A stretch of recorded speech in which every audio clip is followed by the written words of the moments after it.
बाज़ अहबाब सुस्ती की वजह से लोग जो है वो करते हैं और शॉर्टकट वे ढूंढ रहे होते हैं और इस हवाले से सोच रहे होते हैं कि कोई ऐसा हमें हल बता दिया जाए कि हम शॉर्ट सी नमाज पढ़ें और हमें अल्लाह का कुर्ब भी नसीब हो जाए, हम जन्नती भी हो जाएं, हमारी बख्शिश का सामान भी हो जाए।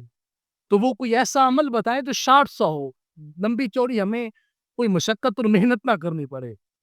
हमने जिस नबी का कलमा पढ़ा है ना, हज़रत अब्दुल रहमान बिन औफ फरमाते हैं कि मैंने हुजूर को एक रात हुजूर का मामूल देखा। या आका अलैहिस्सलाम का रात का मामूल क्या था? आप फरमाते हैं कि मैं बचपन में था, मैं आका अलैहिस्सलाम के पीछे खड़ा हुआ और सोचता था कि हुजूर रात को क़याम कर रहे हैं और मैं भी हुजूर के पीछे नमाज पढ़ता हूँ। हज़रत अब्दुल रहमान बिन औफ फरमाते हैं कि आका अलैहिस्सलातु वत्तस्लीम आपने पहली रकत के अंदर पहला पारा शुरू किया, सूरतुल बकरा खत्म हो जाती है, सूरह आल इमरान भी खत्म होती है, सूरतुल निसा भी मुकम्मल हो जाती है, सूरतुल जो है वो माइदा तक मेरे आका अलैहिस्सलाम ने 7.5 पारों की तिलावत हुजूर ने पहली रकत के अंदर कर दी। अब हुजूर अलैहिस्सलाम का इतना मामूल था कि हुजूर इतना लंबा क़याम करें, तो हम ढूंढते फिरें कि कहीं से कोई मसला मिल जाए। तरावी सिर्फ कोई 8-2 नहीं मिलती जिससे 20 की 20 ही पूरी हो जाए। ये मुआशरे के अंदर इस किस्म की चवलवादियाँ पाई जाती हैं। लोग ढूँढ रहे होते हैं कि कोई शॉर्ट सा मसला मिल जाए कि जिससे हम आसानी के साथ हम दीनदार भी कहलाएँ, हम मुसलमान भी कहलाएँ, हम दूसरों को खुश भी करते फिरें और कहें कि हमारी नमाज भी हो गई, इबादत भी हो गई। आप नहीं तो 2 पढ़े ये तो भी आपका रोज़ा हो जाएगा। मैं फतवा नहीं दे रहा, सिर्फ़ आपकी ज़हन की जो अक्कासी है वो कर रहा हूँ कि 2 पढ़ के भी आपका गुज़ारा हो सकता है, लेकिन हमारा 20 पढ़े बगैर गुज़ारा है। हम जब तक 20 नहीं अदा करेंगे, हमारा गुज़ारा नहीं है भई। इसलिए मैं बात ये समझाना चाह रहा था, सलातुत तरावी की मुखालफत ना करें। आपके ज़हन में नहीं आपका जी चाहता तो ना पढ़ें। लोगों तो को तो ना रोकें कि यार तू क्यों पढ़ता है? 8 पढ़ के गुज़ारा नहीं हो सकता, 12 से गुज़ारा क्यों नहीं हो सकता? ये हमारा सिर्फ़ रमज़ानुल मुबारक के अंदर ये मामलात क्यों चलते हैं, क्या वजह है? और वजूहात की बिना के ऊपर आपने कभी ये नहीं सोचा कि अगर शादी-ब्याह की तकरीब पे भंगड़ा ना भी डले तो निकाह फिर भी हो जाता है। आज तक किसी ने नहीं पूछा कि हज़रत हम लाखों लोगों को खाना खिलाते हैं, क्या 5 बंदों के साथ ले जाने से भी निकाह हो सकता है कि नहीं? आज तक इसके ऊपर बहस नहीं हुई, लेकिन बहस उस वक़्त होती है जब दीन की बात आए। सोशल मीडिया पे ये बातें चल चुकी हैं कि ऊपर बड़ा-सा क्लिप पे लिखा हुआ है, तरावी कितनी पढ़ी जाए? क्या अब तरावी 20 पढ़ी जाए? क्या 8 पढ़ने से गुज़ारा हो जाता है? ये सारी की सारी चीज़ें सोशल मीडिया पे है। और फिर हमें दलील क्या दी जाती है जी वो फलाँ शख्स तो था, उसने ये कहा है। तो फिर आप उसके पीछे पढ़ो ना जो 8 पढ़ा रहा है। जो 20 तरावी का इमाम है उसके पीछे 20 ही अदा करो। मैं इस हवाले से आपको दलील देने लगा हूँ। मेरे आका अलैहिस्सलातु वस्सलाम, आपके गुलाम हज़रत उमर बिन खत्ताब रज़ी अल्लाह तआला अन्हु, हज़रत उबई बिन काब रज़ी अल्लाह तआला अन्हु, ये वो क़ारी कुरान हैं कि जिनकी तिलावत को मेरे आका अलैहिस्सलातु वस्सलाम खुद पसंद फरमाते होते थे।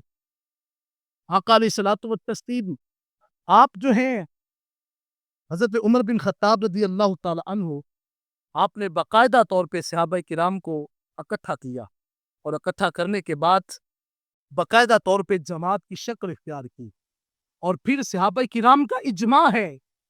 और याद रखिएगा मैं ये फ़िक़्ही इस्तिलाह आपके सामने पेश करने लगा हूँ। एक होता है इज्माए उम्मत जिस पर पूरे के पूरे उलमा इकट्ठे हो जाएँ।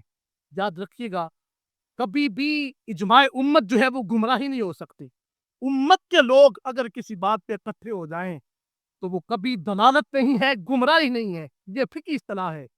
अब उम्मत के उलमा अगर आज के वक़्त इकट्ठे हो जाएँ तो वो गुमराही नहीं है। तो जिस बात पर सहाबाए किराम इकट्ठे हो जाएँ उसका मुकाम कितना ऊँचा होगा। जिस बात पर इज्माए सहाबा हो और फिर खलीफाए सानी जिसके ऊपर जिसका इज्मा हो, हज़रत उमर बिन खत्ताब रज़ी अल्लाह तआला अन्हु, आपने कहा कि आज के बाद कुरान करीम जो है वो पूरे का पूरा तरावी में सुना जाएगा और फिर फरमाया कि कुरान करीम की तिलावत होगी, बाजमात कुरान जो है वो सुना जाएगा और फरमाया 20 तरावी हम अदा फरमाएँगे।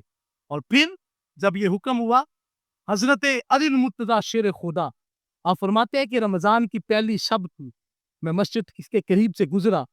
حضور علیہ الصلوۃ والسلام کے ظاہری دور کے اندر یہ جماعت کا سلسلہ نہیں تھا. میرا آقا علیہ الصلوۃ والسلام نے 3 دن کے بعد نماز کو ادا کرنا ترک فرما دیا. اب اس کے اندر کوئی وجہ تھی. میرا آقا فرماتے ہیں اگر میں اپنی امت پر دشواری محسوس نہ کرتا تو میرا آقا فرماتے ہیں میں ہر وضو کے لیے فرض کر دیتا کہ مسواک آپ نے کرنی ہے. لیکن مسواک فرض نہ کی گئی. امت کی دشواری کو دیکھا گیا. میرا آقا علیہ الصلوۃ والسلام نے جب اس معاملے کو دیکھا, حضور نبی رحمہ علیہ الصلوۃ والسلام نے اس کے اندر تخفیف کی. 3 دن کے بعد آقا علیہ الصلوۃ والسلام نے اس کو ترک کر دیا. بعض لوگ مختلف طرق سے اس کو بیان کرتے ہیں. میں پھر بات کر رہا ہوں, اگر کوئی ان کا حمایتی ہے تو ان کو سلام ہے. میں تو صرف اس بات کو کا پیغام دے رہا ہوں کہ ہم ہیں بھی 20 تراویح ادا کرنے والے. یہ مسند, یہ منبر, یہ 20 تراویح ادا کرنے والوں کا ہے. تو اس لیے میں بات کر رہا تھا کہ ذمہ داری سے میں بات کر رہا ہوں. حضرت عمر بن خطاب رضی اللہ تعالی عنہ مسجد نبی کے قریب سے حضرت علی المرتضیٰ شیر خدا گزرتے ہیں. مسجد نبی کے اندر روشنی ہو رہی ہے اور آج سے پہلے اتنی روشنی نہیں تھی. لوگوں نے دیے جلائے ہوئے ہیں. میرا آقا علیہ الصلوۃ والسلام کے غلام حضرت علی المرتضیٰ شیر خدا قریب سے گزرتے ہیں. آپ نے پوچھا یا عمر ما ہذہ, یہ کیا ہے؟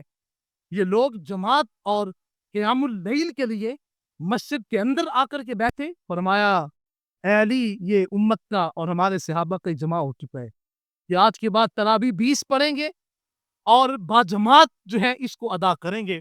اب حضرت علی المرتضیٰ شیر خدا کے لفظ کیا ہے؟ آپ فرمایا ہذہ نعم البدع. فرمایا یہ وہ عمل ہے جو حضور کے زمانے میں تو نہیں ہوا, لیکن حضور کے بعد اتنا سونا عمل لگتا ہے کہ علی بھی اس سے راضی ہو چکا ہے. اب تراویح کی جماعت کو اپنی نظر سے دیکھ کر خوش ہو کر مسکرانا, یہ حضرت علی المرتضیٰ شیر خدا کی بھی سنت ہے. اب میں جو بات آپ کو سمجھانا چاہتا ہوں کہ ان راتوں کے اندر قیام کرنا یہ رب کو بڑا اچھا لگتا ہے.